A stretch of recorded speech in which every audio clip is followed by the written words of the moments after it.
seen the signs and they've opened up our eyes, but while many researchers are doing great work recognizing the modern incarnations of secret society symbolism and tracing their origins as far back as they can, few researchers are making any progress on the big question of why the elite put so much careful consideration and planning into their hidden in plain sight symbolism, and why, at its core, it seems to have so much to do with Saturn, a distant planet that one would think should have gone largely unnoticed in the ancient times.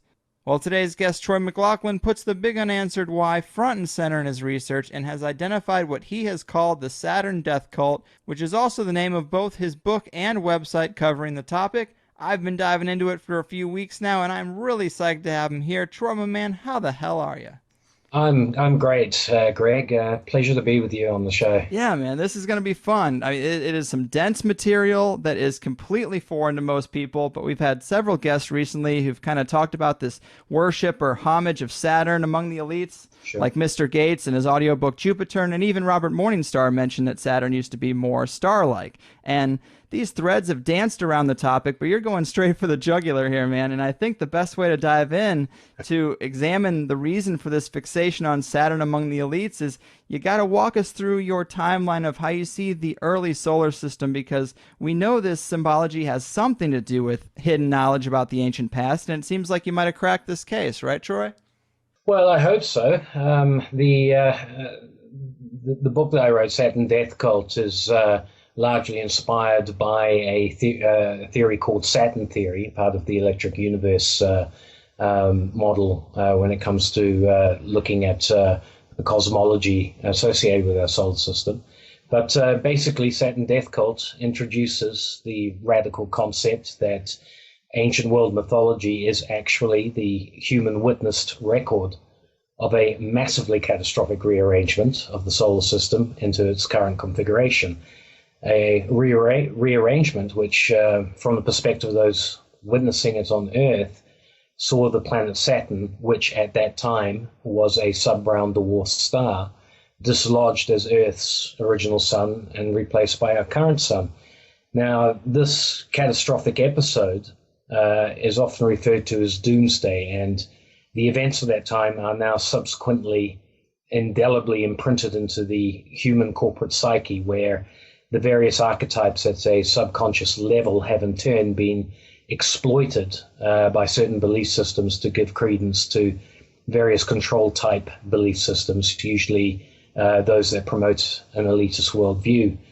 And what this relates back to in terms of how it applies today is that mythology tells us Saturn ruled in what is known as the Golden Age, and it is the desire on the part of the elites to return to a form of this Golden Age that is at the basis of their thinking.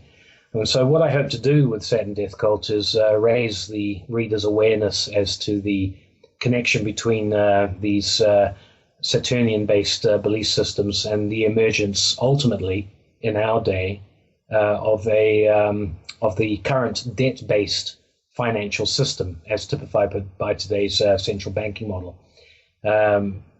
Basically, something I argue is the ultimate enslavement system, where the productive majority of the Earth's population are subjected to the tyranny of an elite minority. But yeah, there are two things that make it difficult for a lot of people to first grasp these ideas, Greg. And one of them, it really is that we're talking about a complete rearrangement of the solar system within relatively recent times, within human memory. And the other one, of course, is that in the process of this rearrangement, the Earth starts out as originally being the satellite of a different star to the sun, and that the sun, the Earth and that particular star were then catastrophically captured by the sun to begin the process of this rearrangement of the solar system. And that other star you mentioned, that's now the planet Saturn, correct? Yes, that's right. Now, Saturn is called Saturn after the mythological god, and in Saturn theory, it's argued that they are one and the same. There is detractors will say that the planets were named at a later date after gods, But the connection between the god Saturn and the planet Saturn can be established as being completely together in terms of the ancient mind. And I usually in an interview will read out a quote by probably the elder statesman of Saturn theory, a guy called Eduardo Cardona, which really should sum up what we're talking about here for your listeners. And sure. I quote now, the evidence of myth which points to Saturn having once occupied a position above Earth's north polar regions is voluminous. There is not a race on Earth that has not preserved at least one account which states as much. According to this evidence, Saturn occupied a central position in the north celestial regions. It rotated and rotated widely, but other than that, it was unmovable. Now, this was the original sun of ancient mythology. And because of the uniformitarian bias in science that says the solar system has basically been as it is for billions of years, a slow changing thing. Right. You know, scholars have they've recognized the association with the god Saturn with the pole star where it sits in the north today. But they've contrived to separate this idea that the ancients identified the actual planet as having been there. And this was done by a guy called John J. O'Neill about 140 years ago. And it just simply is a belief on their part that when they look up into the skies today, they can't see what the mythology is telling them. So they just discard it as being relevant to anything real that the ancients would have seen. Right. Yeah, that's a classic problem with some of this stuff. And whether you're talking about some people who go into ancient alien theory and other ideas, we're finding out that a lot of the things that they knew about, they had real reference, even though we don't see it today. And this might have been the fact that we were revolving around Saturn. So take us back to that time. I mean, how long ago was this? Are we considering there's obviously humans on the planet, but it seems like, Sure. Yeah, I mean, what was life like then?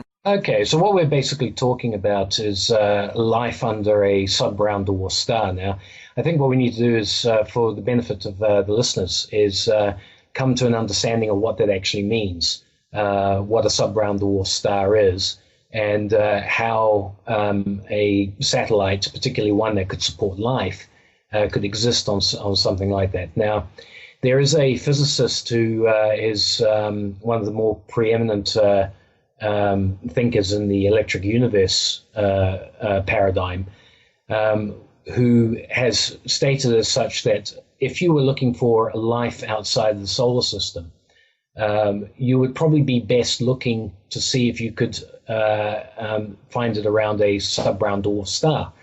Now, these sub-brown dwarf stars are what you call substellar objects. They sit out there in space. They don't glow like a star.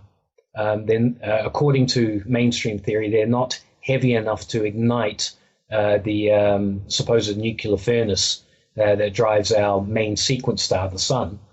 But nonetheless, so they're basically what's called a cold object, and they're very, very difficult to detect. Now, between us and the next main sequence star, we probably have a lot, anywhere between 600 to 1,000 of these things between us and them.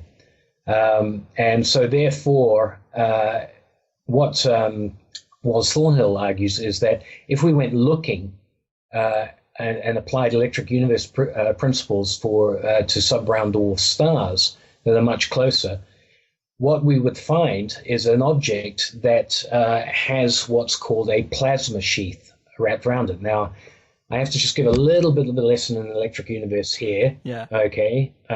Basically, electric universe works on the basis that there are electric fields in space.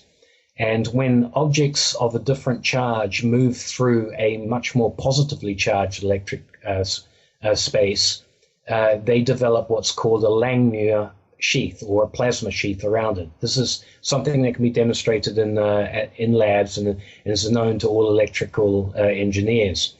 And effectively, in our own solar system, that electric field is what we call the heliosphere. All right, and it encompasses all the planets all the way out. I think the Viking probes have only just crossed the boundary now into the interstellar medium. And that is the sun's electric field. And when an object enters into that electric field that is negatively charged in relation to the sun, there will be a reaction. There will be basically a discharge event and an equalizing of that object into the sun's more dominant electric field. Mm-hmm. Now, all stellar objects in the electric universe model are effectively what you would call discharge phenomenon. And a sub-brown dwarf star is a much lower discharge phenomenon compared to a main sequence star like the sun. So the electric universe argues that the sun is driven from without by the galactic electric current as defined by Hannes Alfvén, the Nobel Peace Prize winning physicist during the 1930s. And that energy drives the sun, and basically we see this discharge phenomenon like a giant light bulb stuck in the sky. A sub-brown dwarf star, much smaller object, doesn't glow at that level at all. However, it does produce its own heliosphere. This plasmasphere is what I'm referring to. Mm-hmm. And if you if that sub-brown dwarf star has rocky satellites, those satellites can exist inside that plasmasphere. Now, that plasmasphere, like the sun's heliosphere, acts like a cocoon. And what it can do is it can create an environment within the sub-brown dwarf star's plasmasphere that is very conducive to life, simply because there is enough warmth there, there is enough radiant energy, and basically the light is uniform on the rocky surface. Wow. It's a dull world compared to the one that we live in terms of our daylight thing, but effectively you don't get the fluctuations of day and night on a satellite that exists there. What you have is you have a condition which is kind of like an eternal twilight. Now, this is how a sub-brown dwarf star in the electric model, universe model is perceived to behave. And when we look at mythology, we find that prior to the bursting forth of light, what a lot of us, in the so-called Christian West, as we have it, the main mythology, of course, is the account in Genesis, the biblical account. And, of course, we know that moment where it says, "Let there be light," mm-hmm. heralds the beginning of so-called creation. Yeah. Now, this event, this flaring up of light, prior to that, there is a period, an unspecified time period of twilight darkness, a kind of a primordial glow that exists. And this is mirrored in virtually every other culture, this time before the sudden bursting forth of light in mythology. Is mirrored in other mythologies with the same conditions of eternal twilight that seems to stretch back into an unknowable past. Now, what Saturn theory argues is that when a sub-brown dwarf star comes into contact with the sun's heliosphere, i.e. the two plasmaspheres actually touch, the sub-brown dwarf star will discharge because it's basically a negatively charged object, mm-hmm. and this will cause it to flare. It is this event that we trace in Saturn theory to the let there be light moment, where suddenly this sub-brown dwarf star flares, and the inhabitants of one of its satellites are bathed in a radiant light, blinding light, that they've never, ever experienced before. This is what mythology tells us. This is what the electric universe model can demonstrate to be possible when a sub-brown dwarf star comes into the sun's influence. Interesting. So in your research on the website, is this the time, this twilight time, the period you call the purple dawn? That's correct, yeah. Okay. It's a generic term, the purple dawn, but it's basically if you have a T-class sub-brown dwarf star, they don't give off the ultraviolet and green light that the sun we see gives off. And what you get is light more in the blue and red spectrums. As a result of that, you get a world which is predominantly would be bathed in a purple hue, sort of a reddish blue hue throughout, that sort of has a dull glow. Effectively, to get a sense of the light, I always tell people the best place to get a sense of this would be to dive down to about 15 meters under the ocean, open your eyes in a clear piece of ocean, and just get a sense of how murky and dim it would be. That's the kind of light that we're talking about. That would have, that basically would be put out by a sub-brown dwarf star. Now, what I think let people get an idea of what we're talking about here. Okay, a sub-brown dwarf star is an object that is not much bigger than the planet Jupiter. Okay, now Jupiter itself has 4 terrestrial satellites, rocky satellites going around it. It has its own, what mainstream science calls its radiation field. That is Jupiter's plasmasphere in the electric universe paradigm. And these 4 satellites, these 4 rocky satellites, one of which is almost the size of Mars, all exist within that radiation sphere that Jupiter emits today. So that if Jupiter were at the sub-brown dwarf level, and there's every reason to believe it once was a sub-brown dwarf of some type, then its radiation sphere is its plasma sphere, and it's got 4 rocky planets orbiting within that cocoon. So to help people picture that, just think of Jupiter in that sense. We're arguing that Saturn was a free-floating example of exactly this, a sub-brown dwarf star. We argue that before contact with the sun's plasmasphere, its own plasmasphere, that Saturn's plasmasphere, was opaque and didn't allow light to get in from the outside. So whatever rocky bodies were on the inside had no perception of anything that was outside their own experience under Saturn. Now this correlates perfectly even with the biblical model, where I think it is the 3rd day, correct me if I'm wrong, it might be the 3rd or the 4th day, when the sun and the stars are actually seen, according to that. Now, if you're talking about a sub-brown dwarf star undergoing a discharge event, going nova-like on contact with a higher electric field, that plasmasphere would equalize and would become transparent. So you would get a flaring effect that would bathe the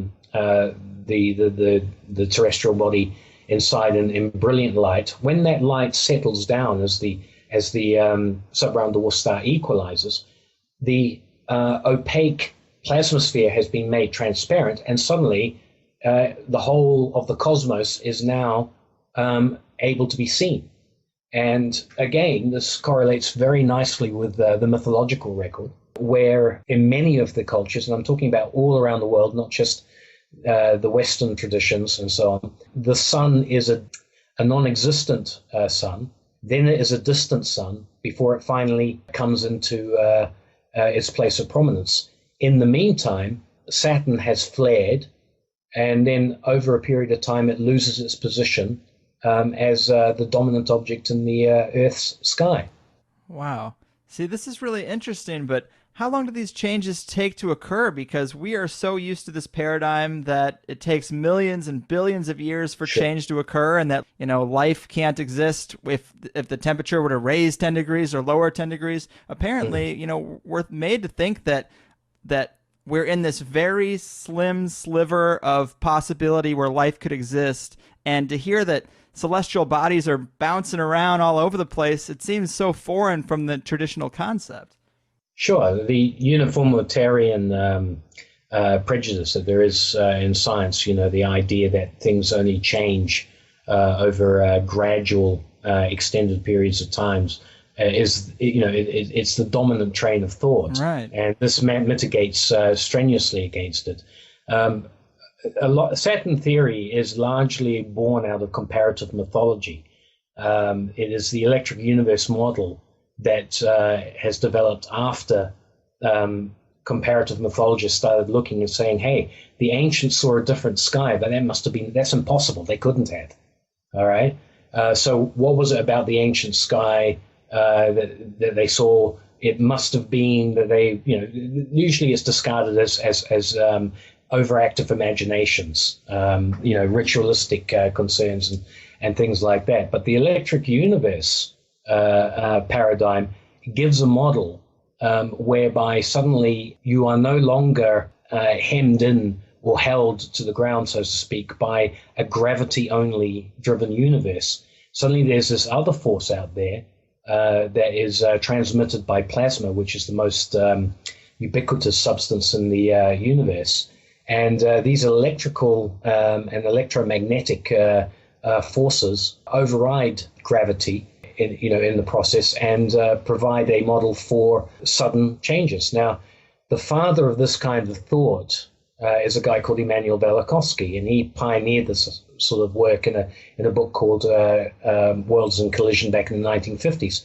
And he was absolutely eviscerated by the mainstream scientific community. Mm-hmm. It didn't matter that a lot of his predictions, which were poo-pooed at the time, had subsequently been, he's been exonerated by them coming true. I think probably the most famous one was his prediction that Jupiter would emit radio waves. This is because Velikovsky sensed that for things to happen according to mythology, there had to be an electrical component to the forces that govern the solar system. And so, in his day, the solar system was this inert system held entirely by gravity.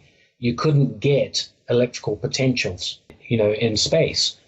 And this has turned out to not be true. Of course, it's never acknowledged that he was the one who came up with that. He made a lot of mistakes, but being a pioneer, that's exactly what happens. Right. But the mainstream approach to him is no different than as if we completely rejected Galileo because he made the mistake of identifying Saturn's rings as two moons. Right. And we say, right, okay, well, we have nothing more to do with his ideas. This electric universe model is super interesting because this kind of touches on people who know the Tesla story. It seems like what he was touching on, because he would say that electricity is everywhere, that it's in the air, that our universe is made up of it. And Sure. As opposed to the other side where Edison wanted to charge money for it and considered it not so prevalent of a resource that had to travel through these wires that he could meter and charge for. But is this related to what Tesla was trying to talk about at all? Undoubtedly. Probably the more poignant scientist to be talking about in relation to that is a guy called Christian Birkeland. He was a Norwegian scientist who made some experiments with iron balls in a laboratory where he ran high voltage through them, and lo and behold, he was able to create the aurora effects that we see around the polar regions of the Earth. Now, the reason he was rejected, and this is over 100 years ago that he was doing these experiments, he was rejected because science just could not conceive where the electrical current came from. And, it's one of those things, Greg, where in terms of basic science, we have what's called a dynamo model for the Earth, where it's believed that somehow a molten iron core is spinning enough to create the electrical current that drives our magnetic field. Now, everybody who's done a bit of science knows that magnetism is a result of electrical current. It's not a natural occurring thing unless there is an electrical current. So if you have a magnetic field, there either is an existing electrical current or there was once upon a time an electrical current, and that produced the magnetic fields, because that's how we create a magnet out of a nail. We wrap it around a wire, run an electrical current through it, and suddenly it becomes magnetic. The same thing with the Earth. Now, what Birkeland and Tesla largely discovered independent of each other without really knowing the full effect is that the sun puts out this electrical field, and that currents go from the sun's southern pole to the Earth's southern pole through the Earth and then arcs back again through the Earth's North Pole to the Sun's North Pole, and the cycle, completes. It's basically a circuit, and this circuit is what we call Birkeland currents, and is now starting to be recognized. People are starting to understand it exists. They know it exists between Jupiter and Io, one of its moons. They're fully aware of it being there. But it would take a few years before Hannes Alfvén, the Nobel Peace Prize winner that I mentioned before, would develop his model called the electric galactical circuit, in which the whole galaxy is really a giant unipolar electric motor. And basically where we are in one of the spirals of that arm is, within that whole massively huge electrical flow that is generated by the galaxy. Man, this is like, new science 101. It's totally different. Don't take this to your mainstream guys. To them, there's a black hole at the center of the galaxy. For electric universe people, it's a unipolar motor. Man, so in terms of the elite secrets, because that's pretty much what we're talking about here, is we're talking about they have some hidden knowledge of the ancient past, which in this case very well could be the Saturn theory, which hinges on the electric universe. So obviously we have to lay that base. It is a really dense and far-reaching topic that, a lot of layers to it have to be revealed.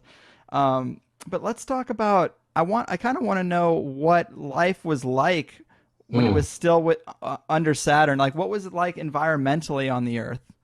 Okay, I mean, this is actually my favorite topic in terms of the research and so on, okay? Because Perfect. you're talking about life under a sub-brown dwarf star. So let's, for argument's sake, say we've accepted that Earth began under a sub-brown dwarf star before its capture by the sun. What kind of environment? First of all, we have to get the configuration right. One of the things within Saturn theory, there are competing ideas for how satellites under a sub-brown dwarf would behave. Mythology tells us that Saturn resided north, that basically where we see the pole star today was always the position where Saturn was, this dull glow, this orb that existed up there. Would you say it was about the size of the moon, or larger or smaller? What, Saturn at that time? Yeah. Oh, much larger. Much larger. Yeah, but you see, if you were outside of the plasmasphere, okay, you would, and you were looking at this object in infrared, it would be hard to actually see inside the plasmasphere in the same way it's hard to see from the inside out. And so the object would look a lot bigger than its actual core is. But the core of Saturn at that time would be probably about a third larger than it is today. So a bit bigger than Jupiter is today that we see it. And if you're going to have an object that size residing as a dull glowing disk at celestial north, all right, this is not magnetic north, it's not geometric north or anything. It's actually celestial north, as I say, where today we see the pole star roughly. If you're going to have that, there are only two configurations you can have. One is called phase lock, and that's like the moon, the same, the moon's relationship to the Earth that we have. The same face of the moon always faces the Earth. All right, so that the moon revolves in relation to the sun, but it doesn't revolve in relation to us. We see the same side the whole time. This is called phase lock, as opposed to like the Earth, which spins on its axis while it is rotating around the sun. But the moon is an example of phase lock. And for many people in Saturn theory, this is their solution for why the Earth saw Saturn in the North Celestial regions when it was a satellite of Saturn. I favor another one, which is championed by Eduardo Cardona, which is what's called the polar alignment or the polar configuration. And what that is that the idea that Saturn is rotating on its axis, the Earth is rotating on its axis, and there is an axial alignment. Imagine like the axle of two wheels, linking the two planets. Okay, yeah. So effectively, Earth is dangling underneath Saturn, where both are spinning on their axis, but they're kept in that kind of stasis with each other.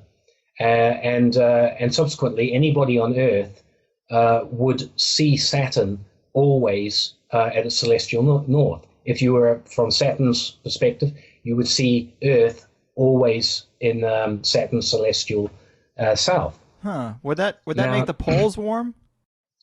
It would. Yes, it certainly would. Because there is ancient stories of the poles having like greenery and all that kind of stuff up there. That might be an explanation. Well, not only is the celestial north identified as the abode of the gods, but the navel of the Earth, the contact with the abode of the gods, is always placed in the north, whatever culture you're involved in. This is a very common thing, particularly, obviously, Nordic cultures have it big time. But, in Greek culture, it's the Mount Olympus. The Chinese have it with their god whose name escapes me, Dong, the Yellow Emperor, as he's known. There's always this association with the far north.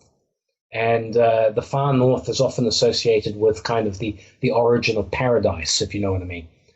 So yes, if you have a configuration, and of course for many people, the idea of polar configured celestial bodies is an absolute aberration in terms of Newtonian mechanics.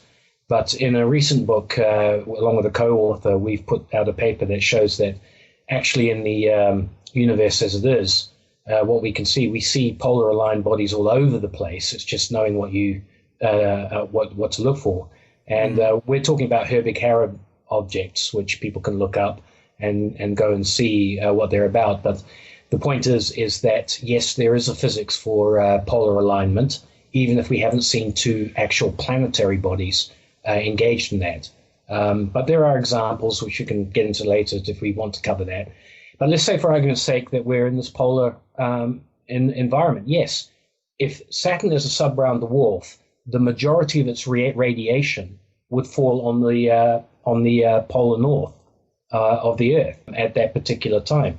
The rest of the Earth would still receive a uniform radiation in terms of the radiation and light reflected back off the plasmasphere, which is this, as we discussed before, the giant cocoon that encompasses both bodies. But the place to be in that environment is, of course, the north. If you really want the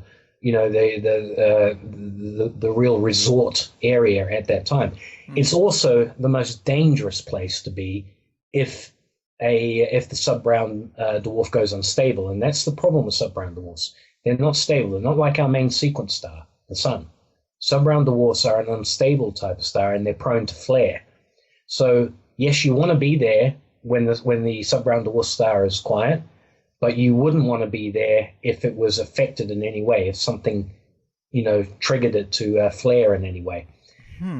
But yes, it does seem that the megafauna of the Earth and much of the growth. See, one of the anomalies is that we know that the ice ages, vast swathes of Russia, Alaska, were never under glacial, influence at that time. The Arctic Ocean itself is, paradoxically, it is the muckiest, most organically filled ocean on the planet. There's a whole lot of stuff in the Arctic Ocean that has rotted away and created this soup that is up there. And of course, we have this whole anomaly of why have we got mammoths that need to eat, literally hundreds of pounds of food, temperate tropical food, and they have this temperate tropical food in their stomachs, the ones that have been preserved and found. What are they doing up in a place that, in today's world, is a completely desolate, icy waste? Yeah. How does a mammoth survive given the current flora that you've got up there? I mean, cracky, they come up with, they dug it out with their tusks and all that kind of stuff. Right. This is nonsense. Yeah. As far as anybody who knows what an elephant needs to do. But they all seem to have gravitated towards those northern climes and so on. The trouble is, when the flare comes, you're at ground zero for a major atmospheric discharge event. Yeah, that's quite a gamble for that type of environment to live up there. But so let me ask you, because we're referencing mythology, and that's where we're figuring out where this stuff comes from, and it's in cultures all over the world. But how long ago is this? Is this 10,000 years ago? Is this longer or shorter? Well, it's always I'm a bit dubious when people start, dating stuff down to even with a millennium with Right. these things. But I'm quite happy to go on the record that 10,000 years ago is what I place as the doomsday event. All right, that doomsday event is when Saturn is finally when the coupling, the axial alignment between Saturn and Earth was severed.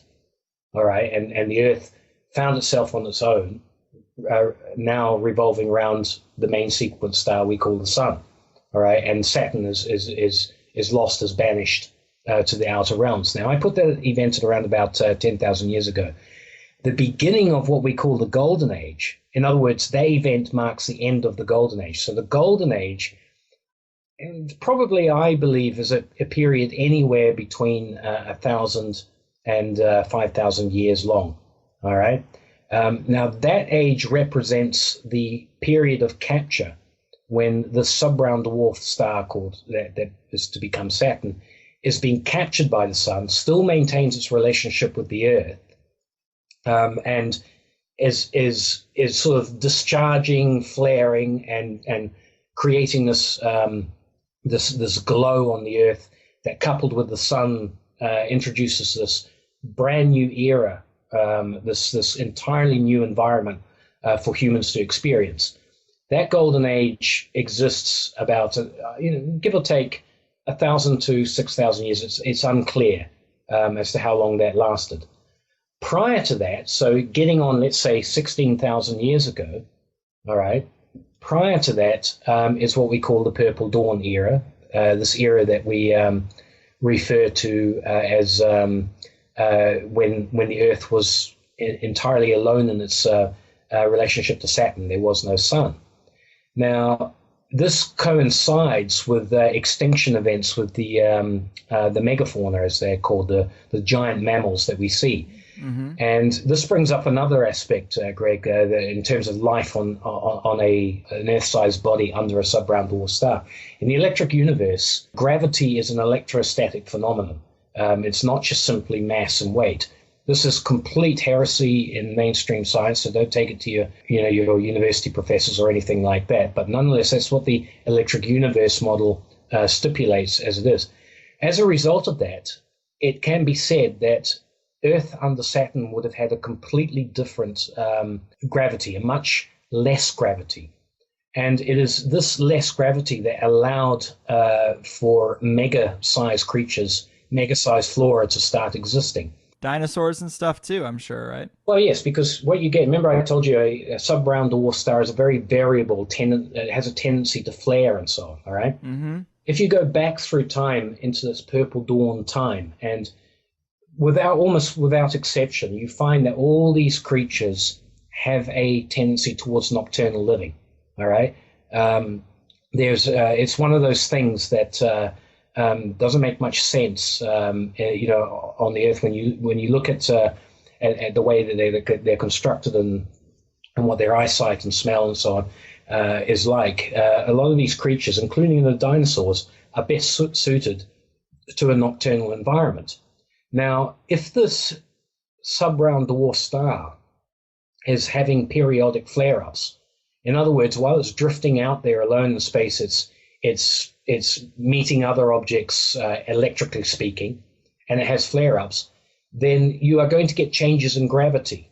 And it seems that as the gravity changes and gets, it gets heavier, you get extinction events. And if there's one thing that you can actually correlate down through the line, it's sort of like bigger becomes smaller over time. Each extinction event sees the bigger creatures go, followed by another extinction level event where the next lot of big creatures, but slightly smaller, they go, right down to our mammoths, right down to all those mammalian megafauna that we've seen, that we date at roughly between 10,000 and 20,000 years ago in terms of their extinction events. Wow. So we're arguing for the idea that there's been an attenuation of gravity in terms of Earth's relationship to Saturn. And now that we've entered into the relationship with the sun, we're at the gravity we're at this moment. And that's why dinosaurs and huge creatures like that just simply wouldn't survive in the world that we have today. They're too heavy to support themselves. Mm-hmm. Yeah, there's also a lot of researchers that are finding skeletons of human-like giants that also could play into that, because that's an unexplained thing too. A lot of people give credit to the Nephilim or some type of alien race, but it could have just been humans from this time where we were in the Purple Dawnish era. Yes, the human species was definitely much more robust in earlier times, even going back to what used to be called Cro-Magnon man and such. They were a much more robust species and so on. But it comes back down to that whole sort of debate. Why, when size is such a winning ticket, when to be big, to be the biggest, was evolutionary, speaking, the big thing. Why are we not seeing that happen today? Why are we not seeing a growth towards size, particularly in land-based creatures? It's a disturbing problem for many of the people who, they're discovering even bigger dinosaurs almost every year. There's a new one that's even bigger than the last one. And, it was sort of like about 3-4 decades ago, we reached the point where scientists understood that particularly the dinosaur types that fly, that there's, in the current environment we have now, if that's what they lived in when they were alive, they just couldn't do what they seem to be designed to do. They literally would have collapsed under the pressure of their own weight. Yeah, that's interesting, man. So you mentioned this golden age. Is this in mythology a time where they're talking about the Garden of Eden, like where life is flourishing? Because it seems to be like that's a big part that people talk about in all their ideas of this past time. There seems to be something there. Yeah. Well, you see, Saturn is the word that we use it's a generic term. It's actually the Romans' term for the Greeks called their god Kronos. It's where we get time from, chronology and such like that.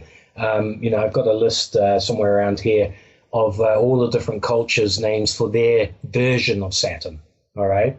So what you have all these cultures that have a version of Saturn, and their version of Saturn always presides over a life-giving epoch, this time of lack of want. All right. So Saturn is associated with bringing forth light, bringing forth creation, creating a world that was an earthly paradise for people to exist. Mm-hmm. He also becomes the Merchant of Doom, the Slayer, the Great Reaper, the Grim Reaper. Saturn is associated with a scythe, which is where we get our Grim Reaper archetype from, in terms of modern mythology. And that is because what he created, he also took away when he died, when he was ousted from his throne. All right. And that period when Saturn ruled, depending on whatever culture you go to, is recognized as, that was the time you wanted to live in. That was the time you wanted to exist. And subsequent to that time, with the doomsday event, most cultures have developed, a variant, a benevolent and a malevolent variant of the idea, what can we do to bring back, to recapture that time of lack of want, that earthly paradise? Mm-hmm. And, for what I would call the benevolent types, particularly in what I refer to in Saturn Death Cult as the Silver Age, where priesthoods first started to codify laws and so on. The idea was to create, a society that observed certain laws and to the benefit of all. And primary to that, of course, is the idea that weights and measures are all equal, that you don't apply different weights and measures to different people. Everybody gets to operate off the same weights and measures. Okay. The malevolent variation of that says, hey, no, I want that lifestyle in the golden age, and the best way to get it is to get everybody else to do the work. All right? And how am I going to get all these people to do this? Because, if I try the tough guy route, get a bunch of thugs, eventually they overthrow you. They rise up because you need a majority to support a minority who wants to live in the sort of golden age type lifestyle. So they've had to come up with various other ways to enslave people, to basically provide this lifestyle. So they had it at the top. And of course, the way to do that is to subvert the weights and measures by which people trade, by which people create their laws and operate with each other, and to subvert it in such a way that the majority of people become indebted to those who would like to live this golden age lifestyle. Mm-hmm. And of course, this is why Saturn death cult leads into the idea that the interest-based financial debt system, a system which, if you look at the major religions of the world, was always condemned as an abomination. It's this very system that is probably the most efficient means for ensuring that people will willingly work in such a way that they provide all the productive benefit for an elite that just sits there and rakes in the benefits. Absolutely. I'm in total agreement with you there that is one of the root problems we have. And it's interesting to think that this spawned out of a desire for the people in charge to get back to a time where everyone had abundance because of the environment on the planet. It's a fascinating idea, and that's what I kind of wondered, because if Saturn was or this sub brown dwarf star was responsible for this abundance, you would think that it would be a Saturn life cult, not necessarily a Saturn death cult. You'd think they would want good for everybody. But yeah, when you break it down into those two different types, it's really interesting, because there's also seems to be a link between the three various religions of the world and different systems of different monetary systems. I guess, can you break that down a little bit for us? Yeah, it's the elite, whatever it is when it comes to Saturn, even if they themselves knew this theory that I'm espousing and such, which I doubt many of them do, all they know is that in the time of Saturn it was wonderful, and they're gonna get a piece of that for themselves at the expense of all of us. But this is where it's so important to understand that when Saturn, it's not like they're going to drag a sub-brown dwarf and place it up at the north again, and we're going to go back to that. Right. They're just after a lifestyle. Yes. All right. Okay. So the resource, rather than a sub-brown dwarf providing it for us, a la Saturn, their resource becomes the rest of us. Now, the reason they can get away from this, and this is what I hope people take out of Saturn Death Cult, the reason that they can, and this is the reason why I call it Saturn Death Cult, the reason they can get away with this is because when you had the catastrophic event Doomsday, the moment, the time when Saturn was dislodged from its position, it was immensely catastrophic. It's what's at the heart of the Atlantis legends. It's it's that time in the Bible when Adam and Eve are cast out from the Garden of Eden and so on, right? And when you get this event, it leaves an indelible print in the people's subconscious. It's a how can I call it? It creates archetypes, and what happens is that afterwards you get priesthoods, you get people who try to codify laws out of that time, and the authority that they claim is represented by their knowledge of the symbols that have come down to us from this event. All right. Mm-hmm. So, the way that Saturn is represented, having knowledge of that representation gives you a certain amount of authority, because people think to themselves, gee, it would be good to get back to that time. Everybody wants to get back to that time. Most of us understand you've got to have a fair and equitable system for all of us to get back to some kind of golden age. But it's these symbols that come out of that time, these archetypes, the father gods, the hero, the heroic Mars, and Doomsday itself, the ultimate archetype. But most importantly, the all-seeing eye that was Saturn when it was up above. And something we missed talking about was that configuration. It would look like a giant eyeball up in the sky. Mm-hmm. But that all-seeing eye that is no longer there, if you're wearing that kind of insignia, people assume it triggers subconscious reactions. Yeah, inside. like a genetic memory almost. Yeah, and this is cross-cultural. I don't care what race or ethnic group or religion you belong to. It triggers these reactions in all of us. And these guys know this. They might not know the actual cosmology behind it, all right? But they know what it does. And it only takes somebody to go, aha, I've got a shortcut here if I'm willing to exploit other people. Right. And they use these symbols and these archetypes, and particularly in the modern age, they saturate our lives with these symbols. And the result is basically a subliminal control mechanism. Right. And obviously the control mechanism is the monetary structures. And I've heard you Yes, talk... well, that's the mechanism. Yeah, sorry? Oh, no, I was just going to say, I've heard you talk about the Jubilee concept and the introduction of usury. Does this come out of these elite from, I mean, it's kind of related to this, correct?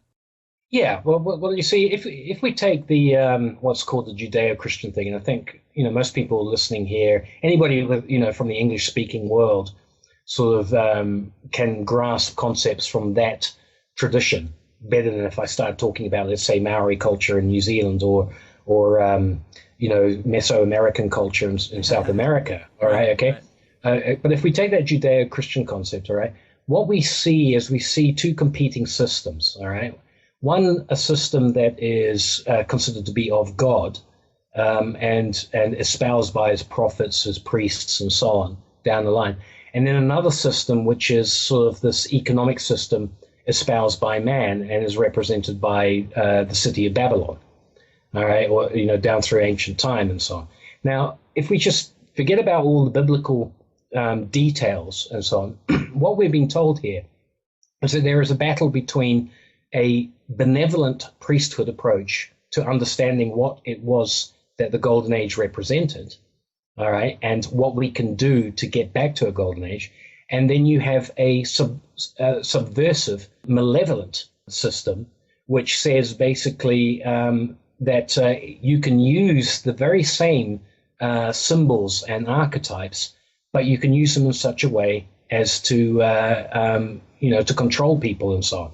Now, in the benevolent system, when it comes to the use of money and debt and so on, they operate what's called the Jubilee system, which is that all debts are cancelled every 49 years. It varies depending on what Middle Eastern tradition you have, but nonetheless, they have this idea. The malevolent system says, no, you are in debt, and if you can't pay, I take it all, and I will take it from your children, and your children will have to pay, and your children's children, and so on. All right. Now, if you're the type of person who sees that as the road to ensuring you get, that survival, fight or flight sort of mentality, I'm going to accumulate to myself and my own. All right. That malevolent system is the one you're going to choose, and it's the one you're going to practice and try and bring onto society over time. And it's this battle down through the ages between these two types of thought that that we see culminating in today's, in my opinion, in today's financial crisis, where we are at a level now which is probably only being reached on two occasions in history to the level that we're on the precipice of now. One in the 1340s, when Europe was decimated by the Black Death, as a result of shenanigans going with the banks collapsing, that producing famine, the famine producing the weakness that made people susceptible to disease, the disease turning up. And, stories from that time, you really would have thought it was the apocalypse. You have cities of 700,000 in the space of 3 months being reduced to 7 people. It's absolutely diabolical. The other one, of course, comes down to us from history, which is the fall of the Tower of Babel. Mm-hmm. That is the other event. And we seem to go through this process as a species. We let these creatures who would accumulate to themselves, we give them the power to do so by giving them the power to issue debt-based money. And it builds up and it builds up, and here we are. We're on the precipice. Right. Yeah. That's super interesting because the benevolent system, the Jubilee system, obviously has gone by the wayside in modern times, it seems. But is this where we get? Because I remember in going to private school, the idea of forgiving 70 times 7, all that stuff. Is that related to their system of money in this? Totally. Okay. Yeah. That's the benevolent system. Okay. The idea 7 times 7, 49. Every 49th year, all debts are cancelled. Everything. No buts. Wow. All right. Everything starts again. All right. The Persians practiced it a bit different. Whenever a new king came to the throne, a jubilee happened. So if the king ruled 30 years, you had to wait 30 years. If you ruled 5 years, you waited 5 years. In the biblical system as practiced by the ancient Israelites, and not very well, it would seem, but nonetheless, the system that they looked at doing, every 7th year was a rest year, all right, and every 49th year was a total cancellation year of all debts. This is interesting because there are people who are not religious. They're not associated with big time Christian agendas or Muslim agendas or Jewish agendas and so on. They're hardcore economists, and they've reached a point where they talk about a Jubilee system solution. Often they refer to it as a reset. Mm-hmm. And this does seem to be gaining popularity. And in my opinion, I was reading the other day a guy doing a blog, and I think he hit it on the head when he said that one day we will look back at central banking and its fiat debt-based financial system, and we will regard it the same way we regard the institution of slavery. We will look back on it and just wonder what the hell were those people doing, allowing these guys to run a system that indebted the world to the detriment of the vast majority. Right. It's quite incredible. And the debt-based system is bad enough considering, the money is being made in the hands of a few, but then you introduce interest or usury, and people are supposed to pay back more than they received. Well, they can't print their own money, so where does that money come from? It's a system where you can never fully escape the debt. That's right. Yeah. I mean, it is the interest. It is the usurious element that makes it debt-based. And, I've often said to people, and you may have heard me sort of bang on about this in other interviews or something, along those lines. But, if somebody came to you and said, look, I've got these 10 things, I'm going to lend them to you. There's only 10 of them in the world. But at the end of the year, you're going to have to give them back. But I want 11 of them. Right. And if you don't give me 11, I'm going to take your house. I'm going to take everything. All right. Right. You would say, yeah, thanks, but no thanks. Mm-hmm. All right. Well, in very simplistic terms, that's the con that we're under with central banking. That's what they did at the Jekyll Island when they instituted the Federal Reserve in America. It's how the Bank of England was set up. Wherever you see this model, that's what it is in its simplistic form. It's not run that way because they finance the ability to pay back the debt with more debt. And so the national debt increases. That's why we have these ridiculously astronomical national debts plaguing us at this time. It's just purely because they just keep financing the debt to get us more and more in debt as we go along. And, that's where we're at, things today. And it's interesting to think that the monetary system spawned out of a change in the environment, because it's like whether we were in the cocoon of this brown dwarf star or revolving around our current sun, couldn't you implement the same type of control regardless? No, you couldn't because okay. So this is what's important to understand. All right, when you're in the Purple Dawn era, okay, what happens is you have no reference to celestial objects, so there's no concept of time in such an environment. Okay. Okay. Nothing revolves around anything. You can't march.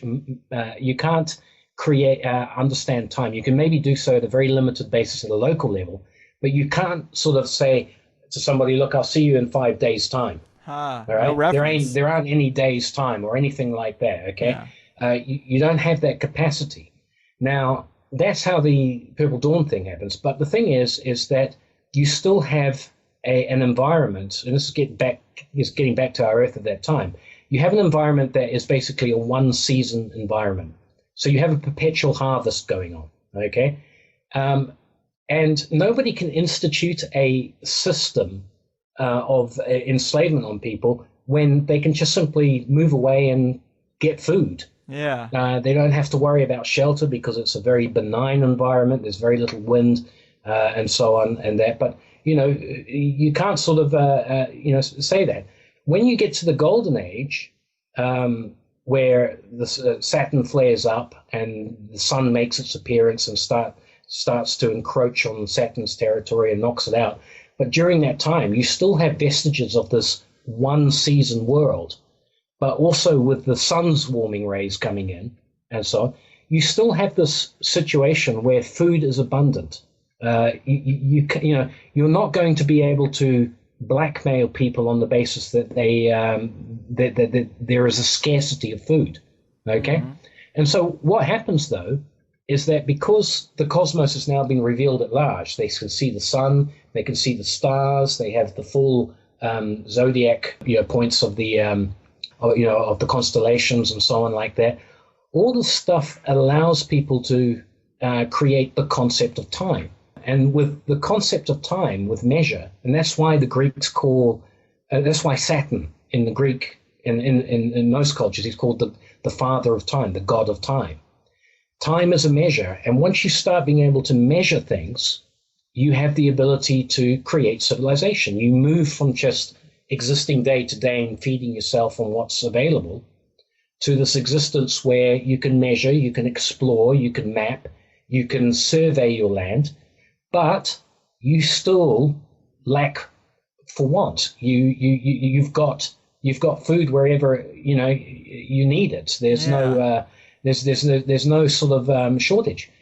However, when Saturn leaves the scene and is replaced by the sun, we enter into a seasonal world, and I think the Bible best sums it up when it talks about by the sweat of your brow will you make the earth yield its fruits.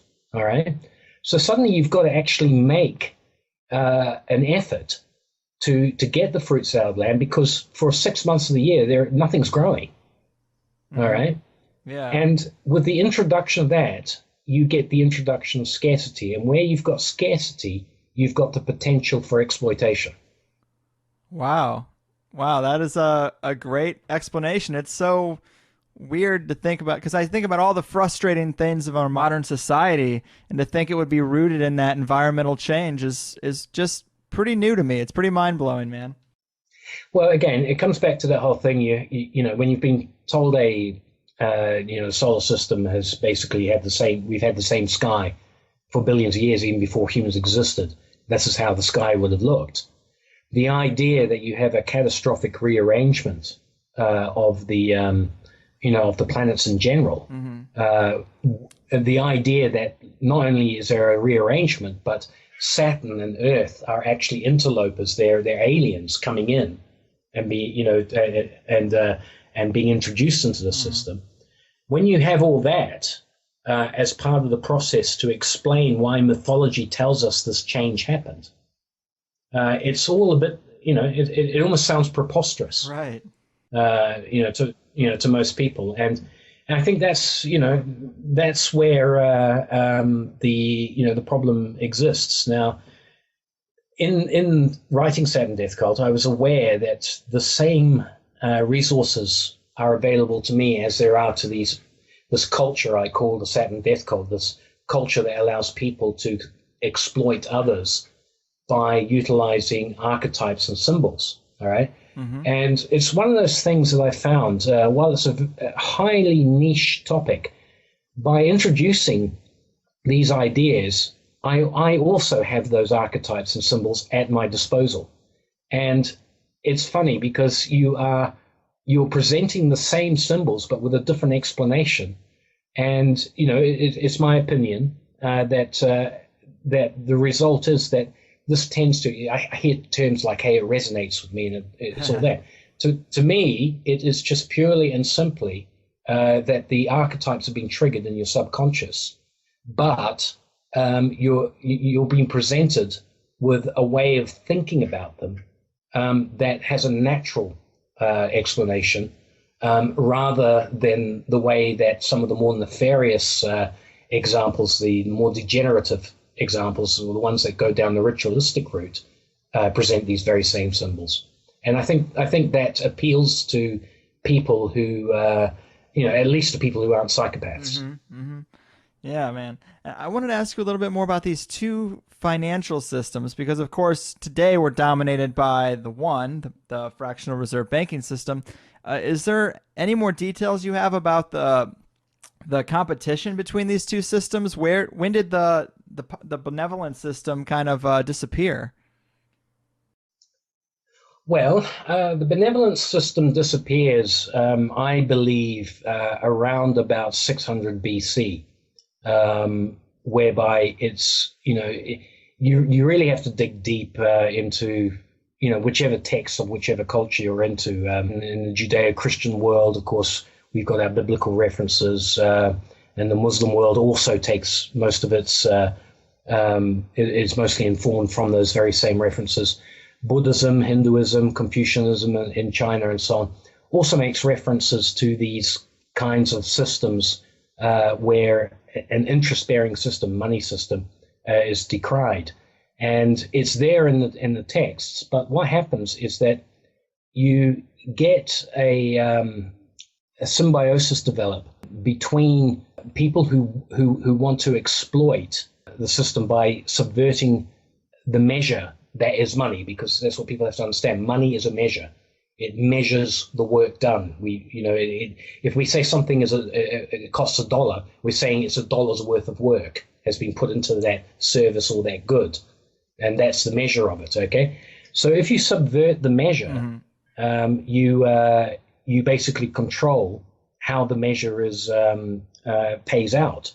You get to control the dividend, and because the temples of the ancient priesthoods were the source of how these weights and measures were allocated and how they were defined. We have to remember that Moses, the lawgiver in the Bible, was highly focused on weights and measures in terms of how he envisaged the ancient Israelite society to work. And the same through many of the traditions in the other cultures, you get this idea. Now, if you subvert the temple, where the priests who are responsible for that, if you go in and start subverting the temple in terms of subverting these weights and measures, then you can hide behind their credibility, this credibility that we're talking, this legitimacy that comes from them being associated with these archetypes that are drawn from the Golden Age. And for anybody who wants to see how this mechanism works, and I have to recommend Joseph P. Farrell's book, Babylon's Banksters. Mm-hmm. He outlines the way through society. This is an ongoing thing. There is this thing where the temples are subverted, the temples issue money, gold comes in against the money to back the money, the receipts against the gold are forged, then the gold becomes the means of exchange, and then the gold itself is then replaced by fiat, down through later on, which is then entirely controlled by these people operating behind the temple. There's a reason the central banks all exist in buildings that look like temples. It's part of their heritage. Yeah. This is where it all stems from. So Well, I don't want to get too racy, but you hear in the conspiracy world the Jewish banking conspiracy is a big one, and there are stereotypes that apply to that faith or those people that are usually involving money and being miserly and that kind of thing. Does this Mhm. is this rooted in the introduction of usury and interest in ancient times? No, it's actually more a modern thing, and it's a very unfortunate result. I mean, I'm of Scottish heritage, and we have our miserly stereotype and all that sort of thing. But what's been placed on the Jewish sort of idea, and just as a comment on that, I've looked into the idea that it's dominated by Jews, and yes, you see Jewish people at the top. But when I looked closely into it, there are just as many white Anglo-Saxon Protestants, WASPs, involved in this game as anybody else. In other words, it seems to me that whatever your ethnic background, everybody's susceptible to the love of money, and they go with it. The problem for the Jewish situation is that in the Bible under Moses, when it comes to lending money, there's basically a law that says you shall not lend at interest, but you can lend at interest to the foreigner. Okay? All right. So if a foreigner comes in and wants to borrow money from you, you can lend at interest to them. Now, the problem with this is that it's a misunderstanding of what the law is trying to actually say. What it's saying is this, is that the Israelites are supposed to have a non-interest money-based system. But if somebody from outside of that system comes in and borrows money, they can borrow money at no interest, take that money into their system, lend at interest, make a massive profit, and pay back at no interest. It's called a carry trade. Okay. All right. Okay. So the idea is that Israel, being an example to all other peoples, it wouldn't want to give somebody, a foreigner, the advantage over their own people by giving them a free source of interest-free loans. Okay? All right? So if the foreigner comes in and so on, and he won't subject himself to Israel's laws, and he wants to borrow money to take back to his own country, that interest law is there to ensure he doesn't benefit from a carry trade at the expense of his own people. The problem is down through the Middle Ages, those in the Jewish community who got into that just simply saw it as a way of exploiting what they call the Goyim, the Gentiles. Uh-huh. All right. And, this is unfortunate because at that time, the Christian West in particular actually had a prohibition on usury through the Catholic Church. Nobody could lend at usury. So there was no need on the part of the Jewish people to do this. And, a research into it shows that many Jews have actually, down through the ages, I'm talking about in the Middle Ages, decried this practice on that basis. But, it got the better of certain Jews and they just couldn't resist the temptation to lend at interest and so on.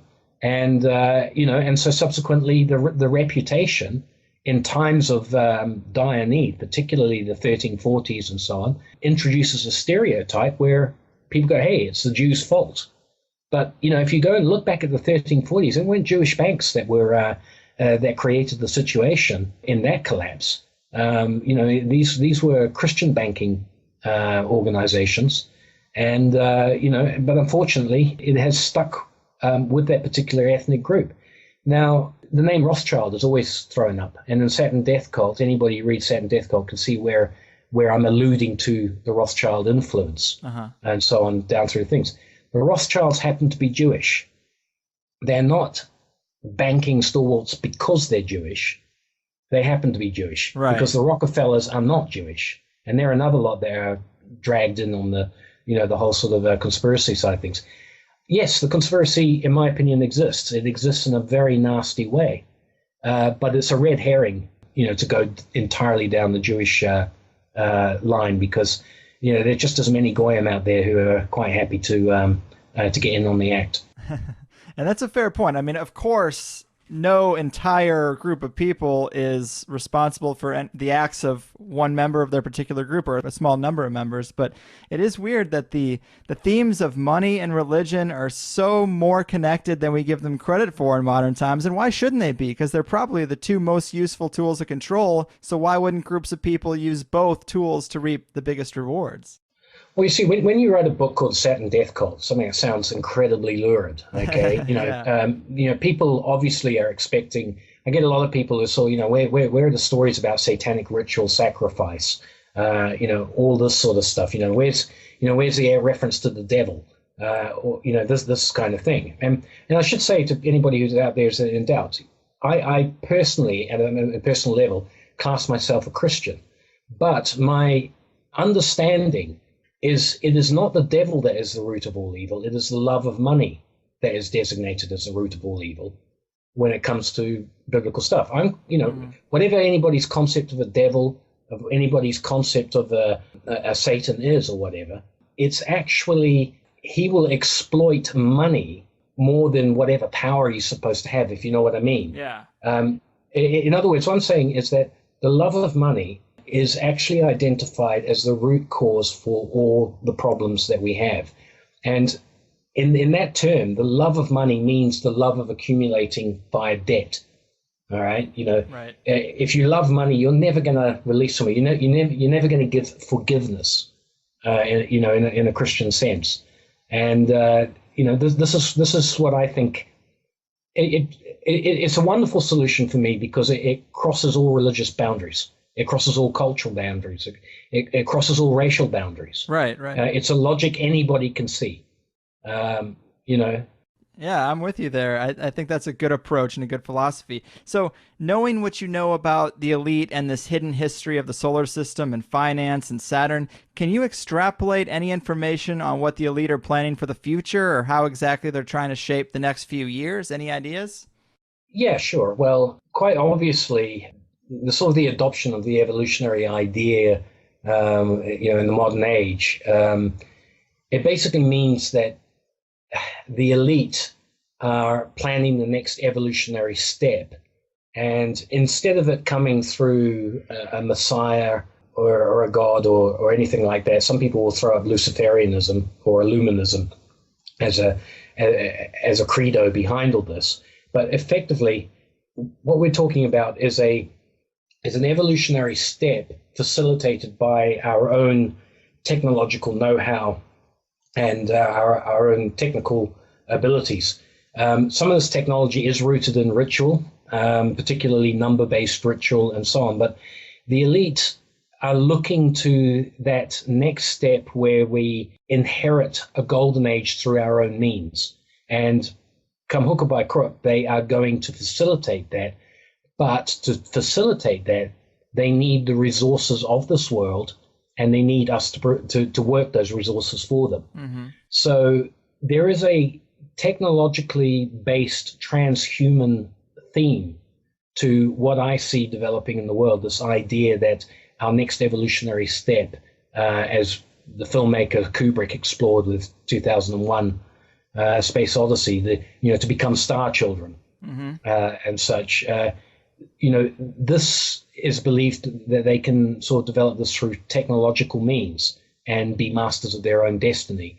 But it still comes back to that whole idea that they are, that they're doing it on the backs of us. Mm-hmm. The more nefarious thing that I allude to in Saturn Death Cult is that part of the plan is to cull the Earth, basically to return the Earth, to rewild it. The idea that one of the ways that they can ensure long-term rulership of the Earth is to limit the amount of us on the Earth so that we don't overwhelm them by sheer force of numbers. Right. And this is where you start, and certain people start talking about, hey, if I could come back as a virus to wipe out humanity, I would. And we're supposed to think these people are wonderful environmentalists and so on. No, they're just straightforward psychopathic elitists. Whose intent is they never talk about wiping themselves out. They never take the example and apply it to themselves. Right. But their use of Malthusian economics and so on to justify their cause, their scaremongering on certain environmental topics.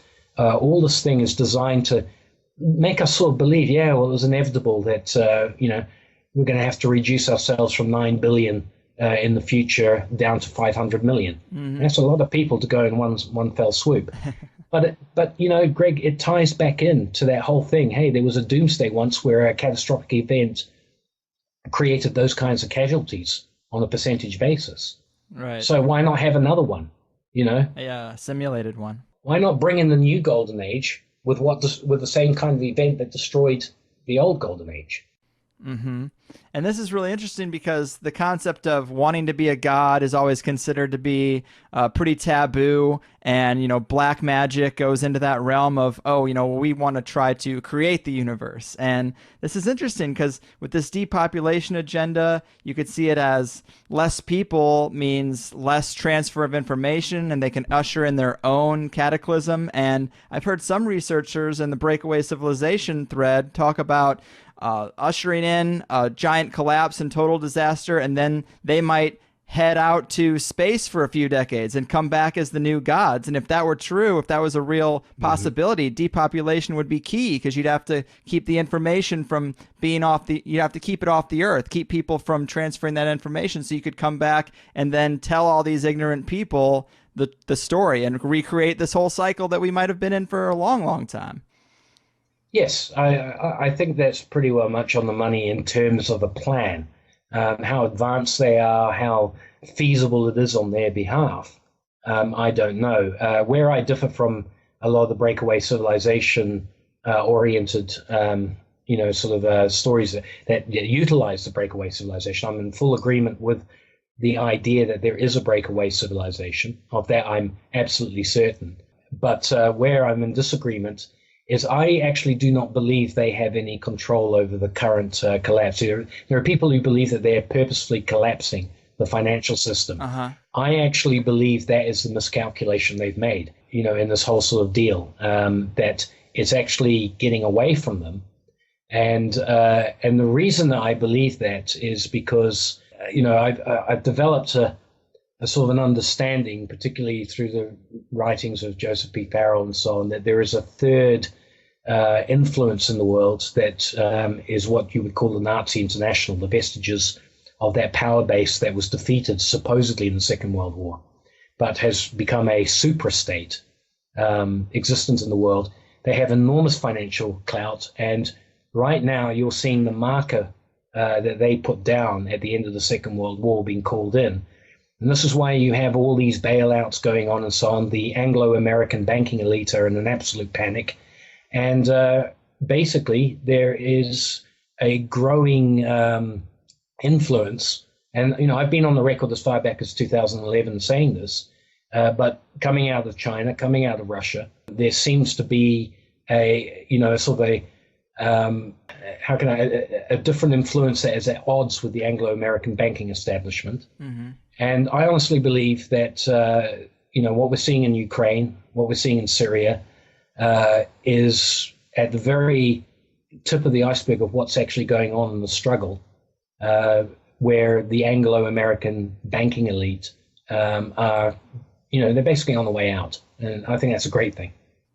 Right, yeah. Like maybe these breakaway civilization ideas are just their contingency plan because they're losing control. That makes perfect sense. I've also heard people talk about the idea of why in the past few decades we've seen so much anti-Muslim ever since 9/11, and we're going hard at the Middle East. A lot of that is these banking structures trying to expand their markets to keep them afloat just a little while longer, kick the can down the road. Yeah, well, you see, it's the one part of what you would call the international finance system that still adheres to a non-interest, ethic. And if you just take that dictum, the root of all evil is the love of money. Money is going to be at the core of what's going on there. But for me, the big issue is watch what the Chinese are doing with gold. Watch what the Russians have been doing with gold, and watch their relationship, particularly with Germany, because I believe that these guys are going to introduce a commodity-backed system that is going to completely destroy the effectiveness of the fiat US dollar reserve currency system, the petrodollar system. I don't think that's the end of the equation. I'm not a great fan of commodity-backed money either. It has its own problems. But I think that's the phase that we're in at the moment. And I would always advise people to watch very, very carefully. For me, it's the relationship between Russia and Germany. That's the most interesting thing happening at a socio-economic, geopolitical level.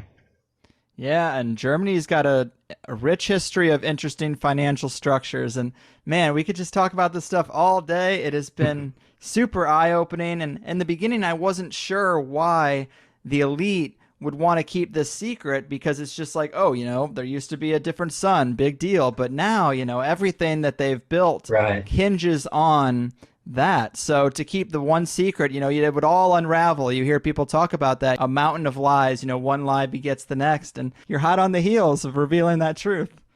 There's a reason they stick that ridiculous eye on the US dollar bill. Yeah. It's there for a reason, which is so out of bounds in terms of rational thought. But it actually makes sense when you understand it as a control mechanism, in terms of our deep-rooted subconsciousness. Man. Yeah, Troy, this has been an amazing time. I really think it would be awesome if we did a follow-up sometime, but we're getting... Anytime. Nice, yeah. I mean, it's just fascinating ideas, man, and you have to do so much groundwork to replace the basis that so many people have for history of money, history of the solar system. It's a huge topic. You're undoing decades of learning indoctrination to give people real learning. So I think that's great. But before we go, would you like to tell the people about your website or anything else you're working on? Yeah, well, the website is saturndeathcult.com, and there is an ebook version which has a little bit more material than is on the website. That you can buy. It gives you a little bit more sort of background to some of the cosmology and some of the science around certain things. But yeah, visit the website. I'm pleased to say that over the last year, I've also released a second book, which is much more inclined towards the cosmology and answers questions of what the solar system, our solar system as it is now looked like before the arrival of Saturn and Earth. I've done that in conjunction with an author called Ted Holden. It's a book called Cosmos in Collision. You'll see it advertised on my website. It acts like a prequel to Saturn Death Cult, but it's much more sort of geared towards cosmology and academic referencing than Saturn Death Cult is. So check that out if the cosmology appeals to you. Awesome. Well, Troy, it has been a real pleasure. I'm definitely down to do it again sometime. There's so much more meat on these bones. But until then, man, take care.